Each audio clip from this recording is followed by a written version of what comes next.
আসসালামু আলাইকুম। RAM mobile টেকনোলজির পক্ষ থেকে আমি শাহেদ সবুজ আবার আপনাদের মাঝে হাজির হলাম সুন্দর একটি কাজ উপহার দেওয়ার জন্য। তো আজকে আমি যে কাজটি দেখাবো সে কাজটি হলো স্যামসাংয়ের যে লং ডিসপ্লে কানেক্টরগুলো রয়েছে একটু লম্বা সাইজের, সেই হ্যান্ডসেটগুলো যদি হাত থেকে পড়ে যায় তো বেশিরভাগই সময় দেখা যায় যে কানেক্টরগুলো ভেঙে যায় বা কানেক্টরগুলো নষ্ট হয়ে যায়। তো কানেক্টরগুলো আপনারা কিভাবে একদম সেফলি এবং কি ড্যামেজ ছাড়া আপনারা কিভাবে অতি সহজে লাগাতে পারবেন সেই প্রসেসটি আজকে আমরা আপনাদেরকে দেখানোর চেষ্টা করব। তো ভিডিওটি স্কিপ না করে ফুল ভিডিওটি দেখতে থাকুন। আর আপনি যদি আমার ইউটিউব চ্যানেলে নতুন হন তাহলে অবশ্যই আমার চ্যানেলটি সাবস্ক্রাইব করবেন, আর যদি ইতিপূর্বে সাবস্ক্রাইব করে থাকেন তাহলে অসংখ্য ধন্যবাদ। আপনি হয়তো দেখতে পাচ্ছেন যে আমার মাদারবোর্ডের যে ডিসপ্লে কানেক্টরটি ভাঙা ছিল, কানেক্টরটি আমি রিমুভ করে নিছি। তো এখন আমি আমার মাদারবোর্ডের যে অবশিষ্ট যে ডিসপ্লে কানেক্টরের সাথে অবশিষ্ট যে রাংগুলো জড়িয়ে আছে সেই রাংগুলো আমি সম্পূর্ণভাবে সোল্ডারিং হুইপ দিয়ে ক্লিন করে নিব, কারণ এই রাংগুলো একটু হার্ড থাকে। আর এই রাঙের মাঝখানে যদি আমি কানেক্টরটি বসাতে যাই তাহলে আমার হিটটা একটু বেশি লাগবে, যার কারণে আমার যে কানেক্টরটি নতুন কানেক্টরটি আমি ইনস্টল করব সেই কানেক্টরটি আমার নষ্ট হয়ে যেতে পারে। যার কারণে আমি সোল্ডারিং হুইপ দিয়ে আমি রাংগুলো ঘষে নিলাম। এখন আমি আইসি রিবোলিংয়ের যে 183 ডিগ্রি বা 138 ডিগ্রি সেলসিয়াসের যে পেস্টটি রয়েছে সেই পেস্টটি আমি ইউজ করব।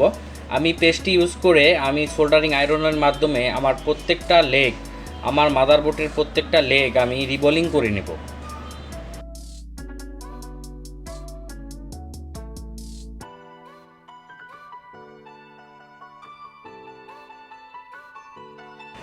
প্রিয় জিএসএম ভাইয়েরা, আপনারা হয়তো দেখতেই পাচ্ছেন যে আমার মাদারবোর্ডের যে লেগগুলো সুন্দরভাবে রিবোলিং হয়ে যাচ্ছে।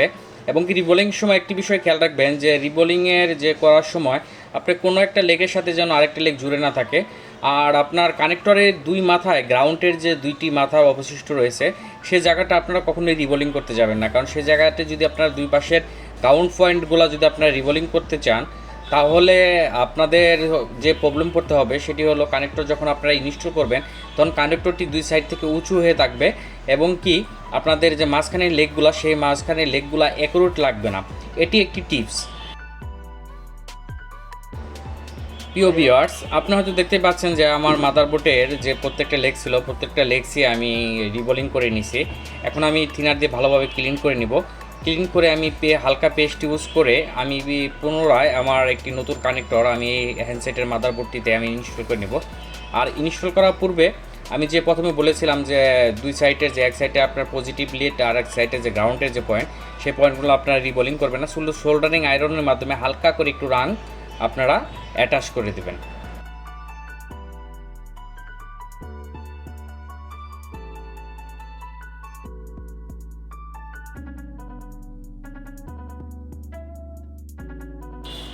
প্রিয় ভিউয়ার্স, এখন আমি একটি একদম নতুন ডিসপ্লে কানেক্টর আমার মাদারবোর্ডটিতে আমি ইনস্টল করব। আর যেহেতু আমি 183 ডিগ্রি সেলসিয়াসের আমি পেস্ট ইউজ করেছি সোল্ডারিং পেস্ট, সে কারণে আমি 250 ডিগ্রি হিট সেলসিয়াস হিট রেখে আমি কানেক্টরটি লাগিয়ে নিব। আর অবশ্যই 250 ডিগ্রি হিট দিয়ে আপনারা যে কোনো হট গানের মাধ্যমে আপনাদের যদি একদম চাইনিজ নর্মাল 1800 টাকা দামের যে হট গানগুলো রয়েছে সেই হট গান দিয়েও যদি আপনারা ডিসপ্লে কানেক্টরগুলো এইভাবে আমি যে পদ্ধতিটি আপনাদের শিখিয়ে দিলাম এই পদ্ধতিতে আপনারা লাগিয়ে নিতে পারেন, তাহলে আপনাদের ডিসপ্লে কানেক্টরটি নষ্ট হবে না বা ড্যামেজ হবে না।